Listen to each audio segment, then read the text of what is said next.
and welcome back to Discussions with me, Common Free, and Jackie Niehaus. Today is the first episode of Book Discussions, which is an extension of the wellness discussions that we've been doing. We figured we read a lot of books on our health journey through preconception, pregnancy, about birth, parenting, and everything in between, that it might be fun, valuable, and or interesting for other people to hear us discuss some of the books that we've read on our journey, discuss, do we recommend them? Why do we recommend them? What are the main takeaways from the book? And any other insights or opinions we may have as we read these books, and we're going to share that with you today. Before Jackie gives us an introduction to today's book, I just want to give our quick disclaimer and a reminder that anything we say in these videos is not us trying to tell other people what to do. We're simply sharing some information, and these are not us trying to give advice. This is just for fun and potentially valuable insights that we share. Please just take what serves you and leave what doesn't serve you. So today's book that Jackie is going to introduce for us is Expecting Better by Emily Oster. Oster. I can literally never remember that. Thanks, Carmen. So Expecting Better is a pregnancy book that I really enjoyed, and it's one that I often recommend to other pregnant women because I think the book is a really great lesson in teaching us to question conventionally given advice. Learning to ask, firstly, is that advice actually grounded in real world data?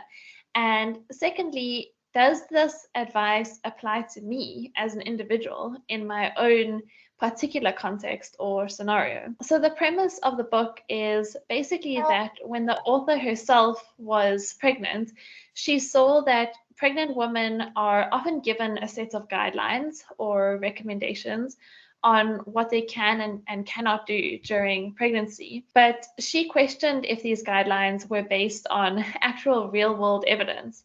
And because she's an economist herself, she is very familiar and very experienced in analyzing real-world data and making decisions off of that. She set out to determine if these guidelines were actually supported by data. And what she found was that many of these recommendations were either very misguided or just based on assumption, or some of them even downright wrong.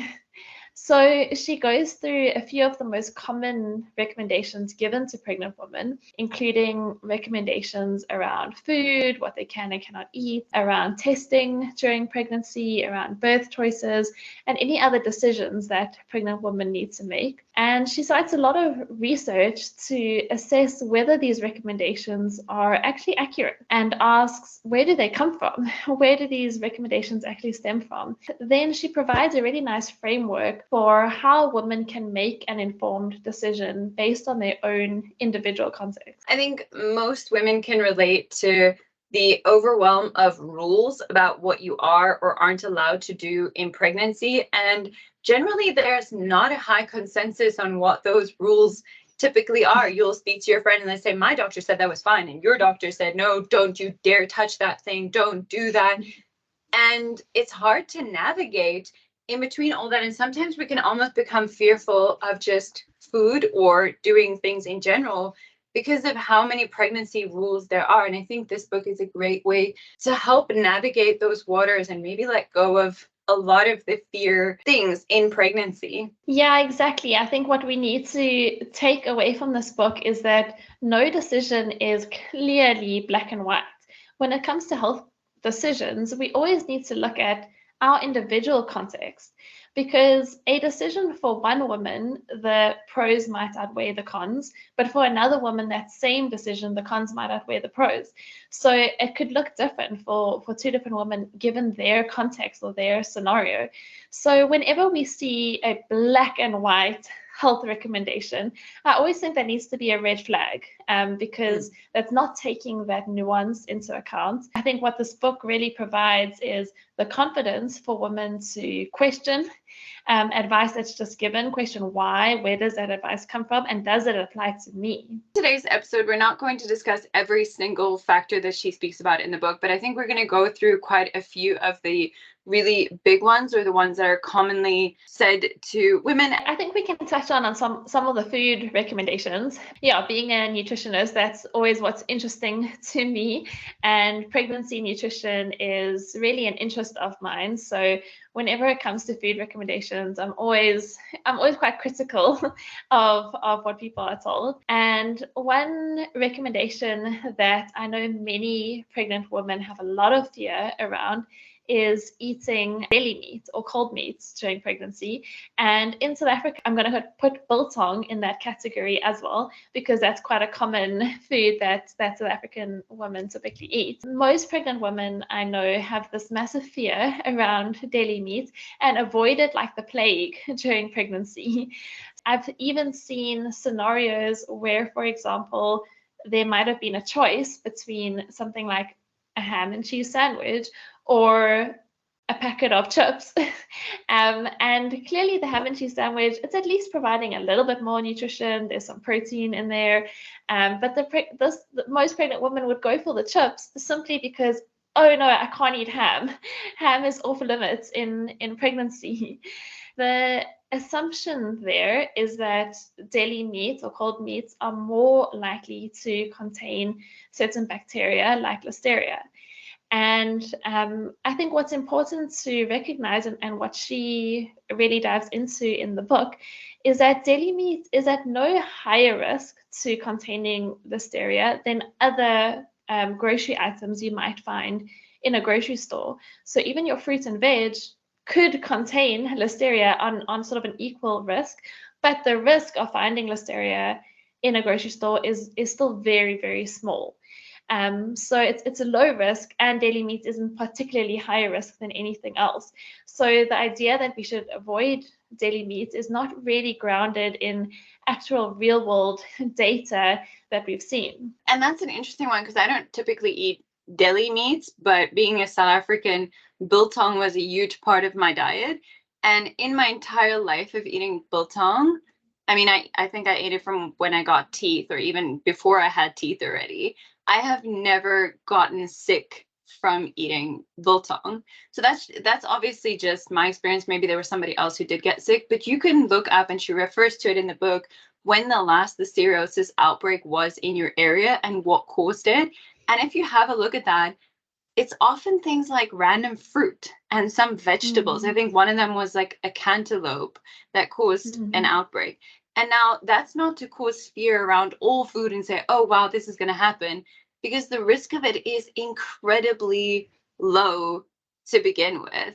And again, saying the risk is low, and then it's not particularly higher if you're eating deli meat. So if deli meat is a huge component of your diet and you use that to get in some of your nutrients, it might be more harmful to cut it out entirely than to just continue to eat something that is a source of, say, protein for you. Exactly. And when have you ever heard a pregnant woman being told to avoid cantaloupe melons?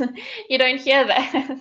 No. When that is one of the biggest Listeria outbreaks. So we really need to take the data into account, take the context into account, and not make fear-based decisions. Exactly. Another one that many pregnant women avoid is runny egg yolks, soft-boiled eggs, or egg yolks that aren't thoroughly cooked through.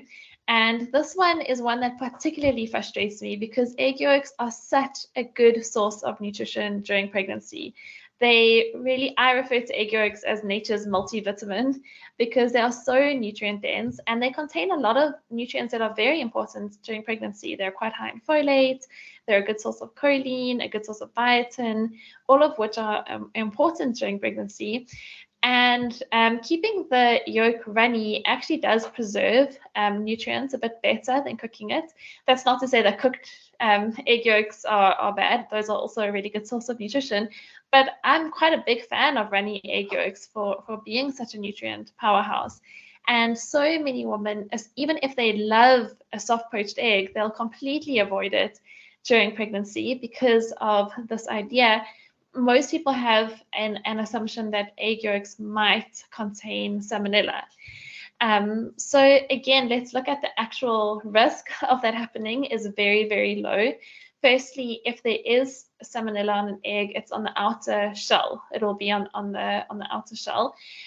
So avoiding the yolk actually touching the shell would be one way to really reduce that risk. But even then, it's very unlikely that you're going to find salmonella on the shell. And then again, look at the individual context. Where are you getting your eggs from?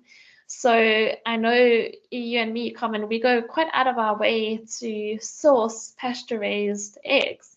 And that means that the chickens have been raised out on the pastures, walking around in the grass, compared to conventional eggs where they are kept quite caged in and they're walking around in their own poop all day, where bacteria is more likely to breed.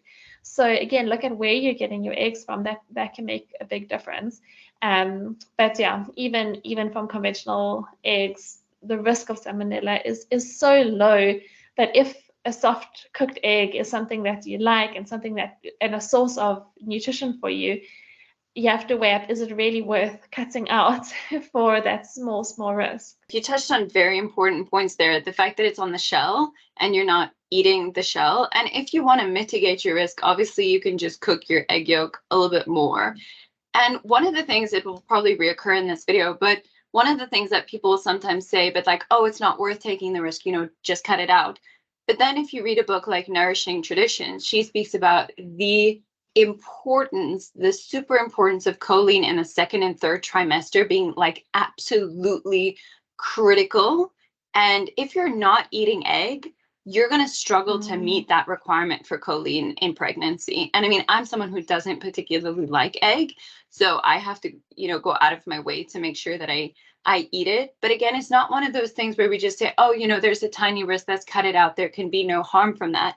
Because there is harm when we start cutting out things just because there's a small risk of something that you can mitigate by buying, for example, free-range eggs. And in most countries, getting free-range egg is probably the easiest and affordable free-range item to source relative to, other types of free-range items. That's such a good point about the choline, because two of the best sources of choline that we can get from the diet are egg yolks, and the other one is liver. That can bring us to our next point in consuming liver during pregnancy, because that's also a hard no from people. And what's funny, I know both of us have had this experience that during pregnancy, we've put on our Instagram story, making some chicken liver pate, for the benefits of having it during pregnancy. And we've both had people comment to us, oh, did you know that you can't eat liver during pregnancy? As if it's a fact, as if that's, just the way it is. And again, that's based on probably what that person has read or what their doctor has told them, but no real understanding of why or how that applies to each individual person. And so the main reason that pregnant women are told to avoid liver during pregnancy is because of the high vitamin A content. And that is based on some research that was firstly done on synthetic vitamin A, showing that can cause some abnormalities during pregnancy. But secondly, what frustrates me about that recommendation is it's just a blanket statement, whereas we could be saying you can have liver, but in these sort of recommended amounts per week, limited per week, so that you're not overdoing the vitamin A, but you're still getting all those amazing nutrients that you get in liver because it is such a nutrient-dense source. And one of the best ways that pregnant women can get in a lot of their nutrition during pregnancy. And this is actually one point where I disagree with the Expecting Better book, because she does give that caution for high vitamin A foods. So for that particular recommendation, I'd recommend reading Real Food for Pregnancy by Lily Nichols. She's a dietitian, and that's a really, really great book as well. Maybe we can do a review on that one. Yeah. But she goes into the research on liver and talks about why it's beneficial during pregnancy. I was going to say this is one where we disagree with Emily, and both of us made a point to consume liver in pregnancy for the benefits that it gives us. But one of the big things is when people used to tell me like, oh no, you can't eat liver, or like, are you going to eat that? Then I would ask them politely, why is this a concern for you? And they say, no, my doctor said not to eat it. And I'm like, okay, but what did your doctor say? And very few people who made comments about me eating liver knew that it had anything to do with vitamin A, which again speaks to, I think, the concern I have when we don't understand why women are being told to do or not do something. Because if you're not being told that there's a concern with vitamin A toxicity, you're thinking liver is the problem. You're not thinking vitamin A is the problem. I see so many women who use skincare products that are very high in vitamin A during pregnancy without thinking twice that, oh, it's the vitamin A, it's not the liver. Or thinking, how much vitamin A am I taking in my prenatals? Plus, maybe I'm taking some other supplements, and then I'm eating a lot of vitamin A rich foods. So the thing of saying, oh, don't eat liver, where nobody understands where that comes from, might be enhancing the problem, where women are not making choices from that sort of informed space of limiting their vitamin A. But again, if you're doing real food, I think it's incredibly hard to have too much. Like, have you ever tried to eat that much liver that you'd end up with I don't like it that much that I'm able to eat that much of it. But if it's in your skincare and you are supplementing it and liver is your favorite food, then maybe. Exactly. Like, liver is such a rich food that you don't actually want to eat too much of it. I think our palates will stop us before we overdo it. And again, the studies that were done on the harmful effects of excess vitamin A during pregnancy were done on synthetic vitamin A. When you look at whole food retinol sources like you find in liver, it's balanced with other nutrients. We don't necessarily know that in a whole food form it poses that same risk of toxicity. And then on the other extreme, many pregnant women are vitamin A deficient, and deficiency in vitamin deficiency of vitamin A can also cause birth defects and abnormalities in pregnancy, just as toxicity can.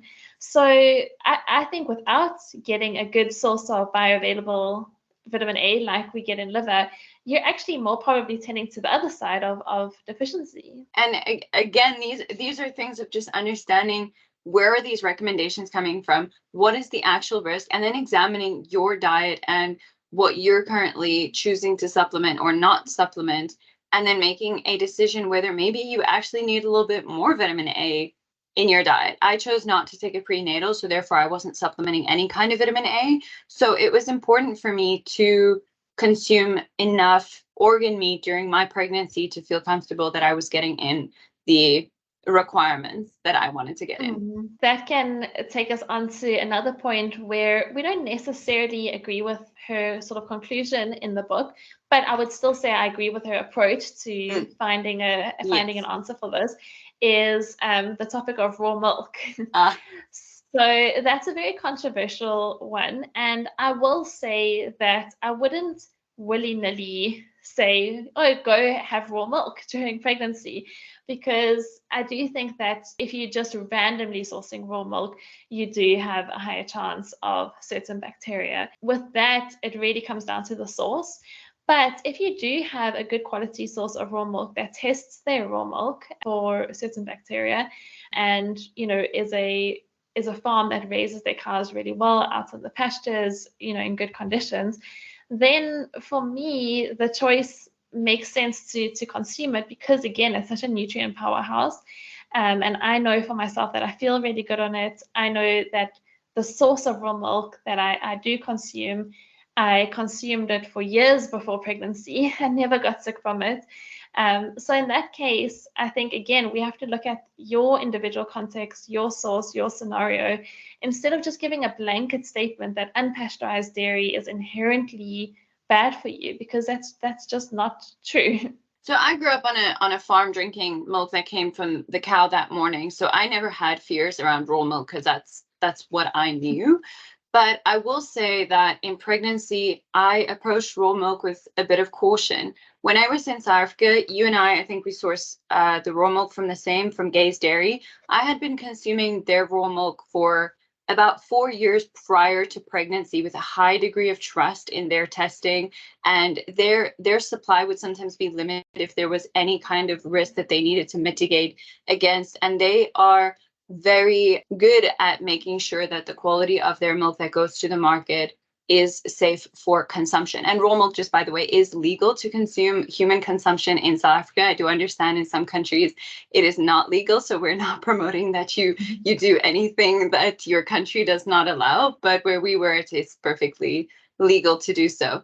And then I will say, in my second trimester, I traveled to the Eastern Cape, and usually when I would go to the Eastern Cape, I would stop in some of the smaller towns and buy raw milk there from the farmers that are like next to my dad and get that. But this time, because I was pregnant, I did not do that because that raw milk was off the label. It wasn't necessarily tested, and I really just didn't feel like taking that risk. So when I'm not able to source a good raw milk that I feel comfortable, I will just go for a pasteurized, organic, still free range, all that milk.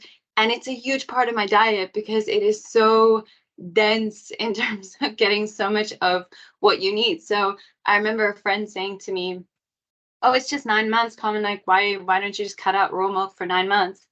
And I'm like, but it's a really important part of like getting everything that I want in pregnancy. So it's not like I'm addicted to raw milk. It's pretty easy to cut out, but I didn't want to cut it out because of the benefits that I get from it. And I felt completely comfortable to consume a good source of dairy. Another thing I wanted to say about the dairy industry that's worth noting is that raw milk farmers work really hard to ensure that people trust their product. So they really go out of their way to make sure that what they're supplying to the market is safe, because of course, like, once if somebody gets sick from their stuff, nobody's gonna buy from them again. So they have to work really hard.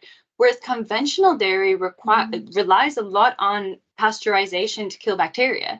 So they're a lot less concerned with, the diseases that might be there because, hey, it's going to get heated up and probably get rid of that bacteria. So in some circumstances, I actually feel better about consuming the raw milk from the little farmer who really cares about the quality versus, mass produced conventional milk. The key takeaway here again is we can't put a blanket statement on it, because I understand from a public health perspective, it's easier to say, hey, everyone just have pasteurized milk, because there are, small chances of people getting sick from raw milk. So from a sort of public health policy, you can understand why people might say that. But again, taking blanket statements doesn't necessarily mean that that's the best decision for your individual context and scenario.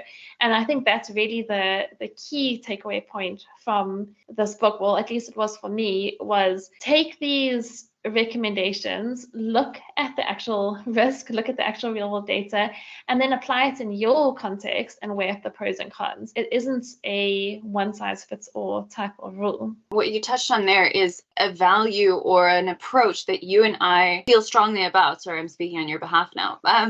But the idea that a public health policy, what might be good for the average citizen, is not necessarily applicable to you as an individual. So we take public health policies into consideration, but then we also need to apply it to our individual circumstances and our individual situations that we're dealing with, rather than assuming that one policy would be applicable for every single person in a country. I think that's so important to take into account. Moving on to some of the other food topics that she covers in the book. She talks about sushi, and this is one, if you are pregnant and you go into a sushi restaurant and you eat sushi, you'll get a lot of dirty looks from people because, again, there's this assumption, don't eat sushi during pregnancy. And in the book, she also talks about how, potential contamination is quite low. Likelihood of getting sick from sushi is quite low. And she actually advocates for eating fish during pregnancy, again, for the nutritional benefits. So if that is a source of your nutrition in your standard diet, then again, way up is sacrificing that nutrition worth that tiny risk of contamination. So again, I think that's a decision that you make as on your individual context, looking also at the source of sushi. If you're getting it from a source where the raw fish is just sitting out at room temperature for many hours on end, then I don't know, I would question that. But if it's a source that you get regularly and it's fresh and well prepared, and you want to have it during pregnancy, then I don't think we need to fear it as much as we've been led to believe. So I don't eat sushi, so that one I didn't really care about. So I was like, okay, moving on. But what is, I think, important is to understand, like, what is the potential risk if this happens? So usually the thing is food poisoning. And the main risk with food poisoning in pregnancy is dehydration. But that's a risk whether you're pregnant or not pregnant. But obviously, because you're pregnant, you're caring for a growing fetus, and it's very important not to be dehydrated. Now, if you speak to friends and family, you will find many people who at some point from something random they ate had food poisoning in pregnancy. And if you're concerned about dehydration, you get to the nearest hospital, you get a drip, you make sure that you stay hydrated as the thing. So it's also not like, oh, okay, now you did get food poisoning. Now it's the worst thing, because we do live in a modern society where we do have things that we can try to prevent. But if something does happen, we also have ways to approach it. That does mean that the risk is much less now, because you can get to a hospital, you can get on a drip to make sure that you are not dehydrated. Yeah, that's a good point. The risk is small of getting that food poisoning, and then even if you get it, I think we have an assumption that it's gonna then it's over. It's over. Yeah.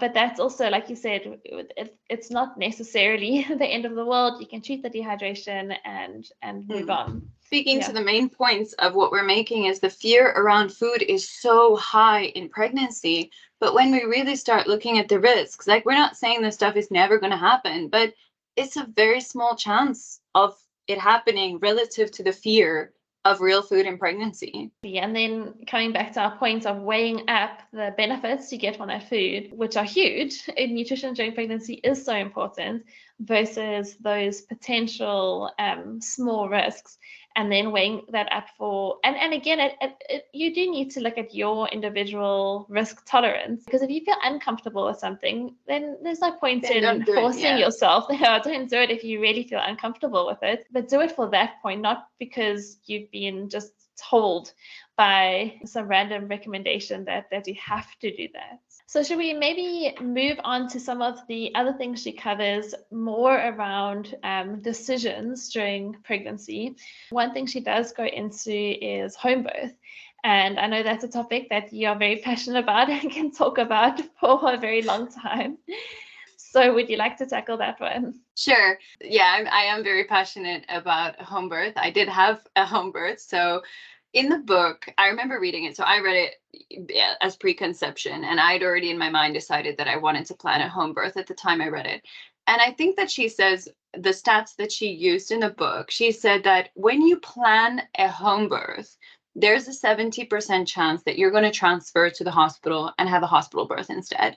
And she then interpreted that to say, well, what's the point of bothering to plan a home birth if there's only a 30% chance that I'm actually going to give birth at home? And wouldn't it just be better to plan to go to the hospital? But when I read that, I was like, wow, there's a 30% chance I'm going to birth at home if I plan my home birth. So we read the same data and came to a completely different conclusion regarding home birth. And I think this is one that people, I had a lot of people share their fears with me around my decision, family and friends and so forth. And again, you really need to understand the risks of it. If you have a low risk pregnancy, then the risk of a home birth in the modern society, because people will always be like, oh, back in the day. We are not living back in the day. And actually, on my Instagram, I got quite a few questions around, did I feel safe at home? Did I feel comfortable that there wasn't medical equipment and so forth? There is medical equipment in your home. And I did have extensive conversations with my midwife around what is the rate of transfer, like for her specifically, in her context, where we are in Canada, how many people transfer to the hospital and what are the reasons. And she shared with me the sort of elective transfer, the kind where there's maternal exhaustion and you just, like, labor's carrying on really long and you opt to transfer. It's not an emergency at all. You're going to kind of not drive yourself, sit in the car, you know, to drive yourself mid-labor, versus the very small percentage that you're going to go to the hospital via ambulance. And even if you're going via ambulance, the even smaller chance that it is a actual emergency where you need to get to the hospital. And my midwives felt completely safe for me to birth in a snowstorm in Canada. And they felt that if we needed to get to the hospital, we would get there on time. And I don't live particularly close to a hospital. But again, the major equipment comes to your house and the risks are not the same as what people would deem them to be. So we again have to, people then ask me, but like, there's still a risk. Sure, there's still a risk. Birth is like life. There's always a risk. So then they'll say, oh, but why are you willing to take that risk? And you have to look at the flip side. There are certain risks when you choose to birth in a hospital. There is a higher rate of intervention if you choose to birth in a hospital. Every single birth intervention has potential consequences and has its own risk and has its own benefits in its own place. So you have to look at your level of comfort, the country you live in. I live in a country where midwife-led care is very high. The ambulances are very good at home births. Like, I was registered with the ambulance, like, as someone who was birthing at home, so they knew immediately. And the system is geared towards doing that. So that kind of made it easy for me. And you also look at your pregnancy. How high risk or low risk is your pregnancy? And discuss these things with your partner and anybody else who is important. But the fear around home birth is so high relative to the individual's decision. I'm not saying home birth is the right choice for everybody, just to be clear. Again, looking at that word fear, it's just such a shame that so many decisions during pregnancy are fear-based.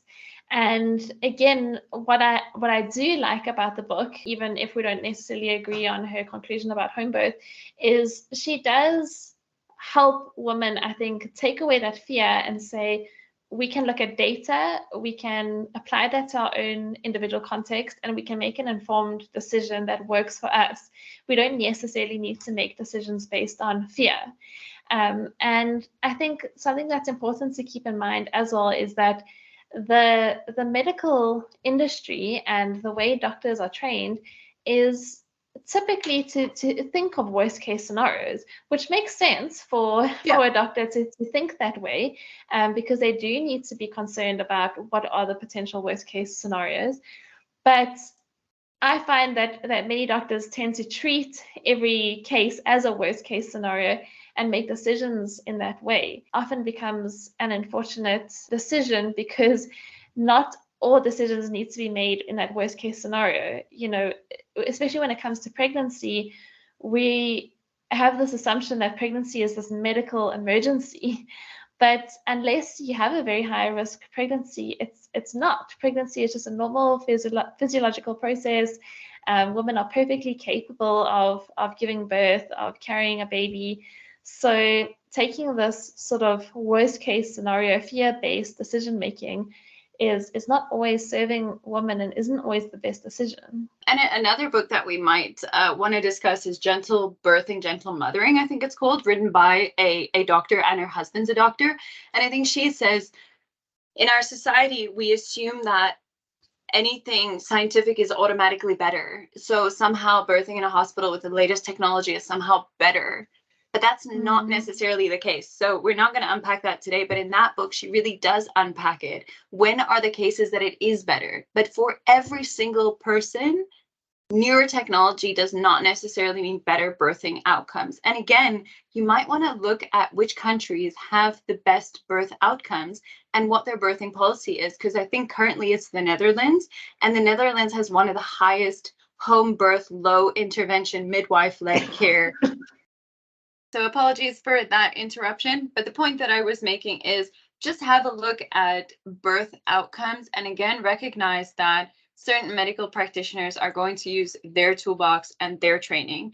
And while that is not a bad thing, you still have to make decisions about you as an individual, your circumstances, your pregnancy, your practitioner, your partner, and everything related to you, which is going to be the best thing for you. So again, a hospital is not necessarily the safest place to birth for you, but the home might also not be the safest place to birth, or the birth center might be the best place for you to birth, or wherever else. So we have options, and I think it's important that we just look at, again, the risk and try to let go of the fear. And I can understand the fear because it's a big deal. Birth is a big deal. Like, I will shout this from the rooftop. People are not speaking about birth enough. People are not sharing their birth stories enough. I'm a big fan of speaking about birth. It is a big deal, but we don't have to treat it like it is some incredibly terrifying thing that we're going through. It is a physiological process, like you said. Another thing that can really increase a woman's fear during pregnancy is her age. So women who are pregnant over the age of 35 are classified as geriatric,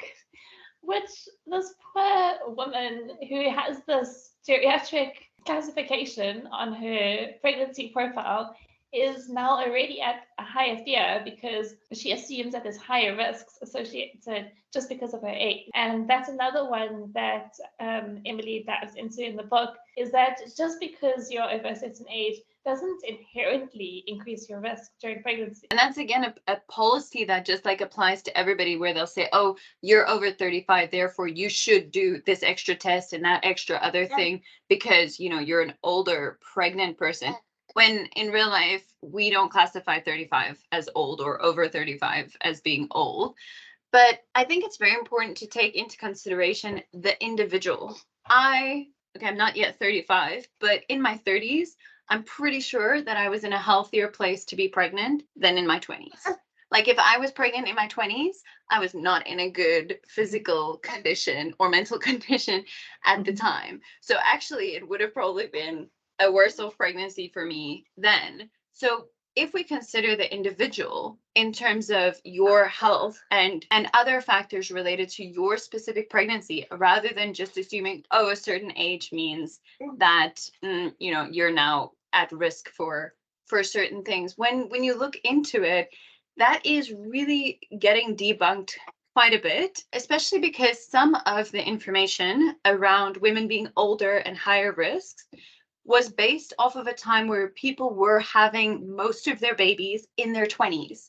So the ones who were having babies in their 30s or 40s was a bit more unusual, and therefore sometimes had higher percentages of certain things. But that had to do with our society procreating at a younger age. And now, as more people are choosing to have their babies in their 30s and even their 40s, we are getting new information that is not necessarily corroborating that age in and of itself should be classified as you are now at a higher risk. Yeah, and it doesn't help this poor pregnant woman at all to keep reading about, oh, if your age increases your risk of pregnancy. And now she has to live with that additional fear, which is completely unfounded during the rest of her pregnancy. And maybe that's somewhere where we can conclude. I think, thank you, Alba.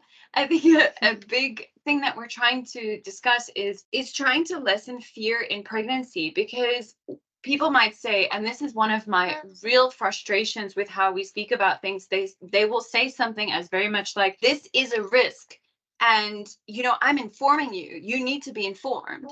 But we're not considering that fear-inducing information that isn't being given in the right context with all of its nuance is just enhancing stress in pregnancy for women, and stress in pregnancy is not a good thing. So I think that we have to start being a little kinder and gentler to women who are going through pregnancy, because it is a vulnerable state that you are going through, a powerful strength state.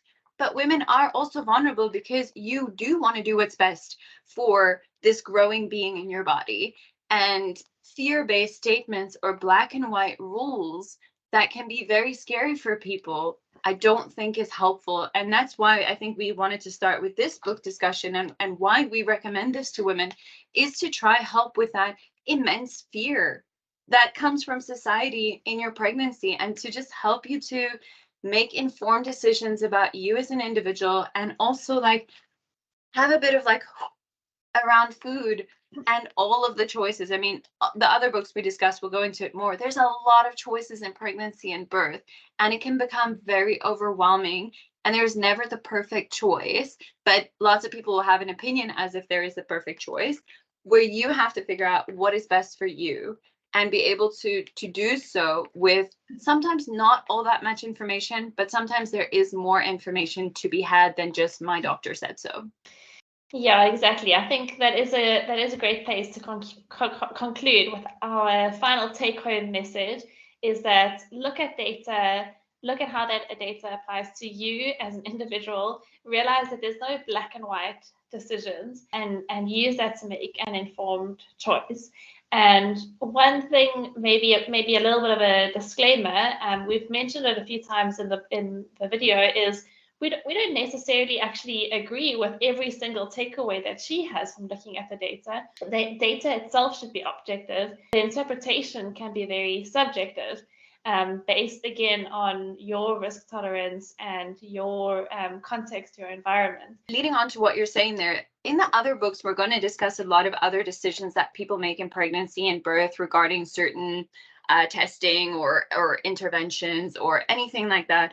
And it is a lot of choice. And in pregnancy, the data isn't very clear because you can't, it's not ethical to do double-blind studies. Mhm. It's not, it's very difficult to do studies in pregnancy. So we have to take them with a lot of salt, like a pinch of salt, but like a lot, and try to see what can we take from this. But remember that it isn't as clear as like, yes, do this, no, don't do that. So you have to navigate information that isn't all that easy to interpret for your specific situation.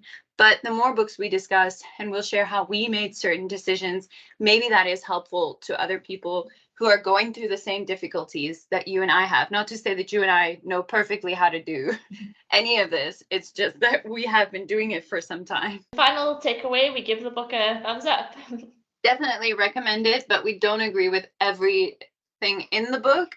And also remember, from when she wrote the book until now, there is more information on certain topics. So if you need to make a big decision on something, there are other sources you can refer to. I think we spoke about some of those books in this video.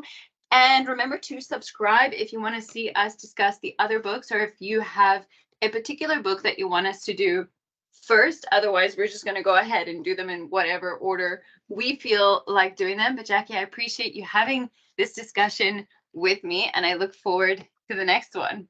Thanks, Carmen.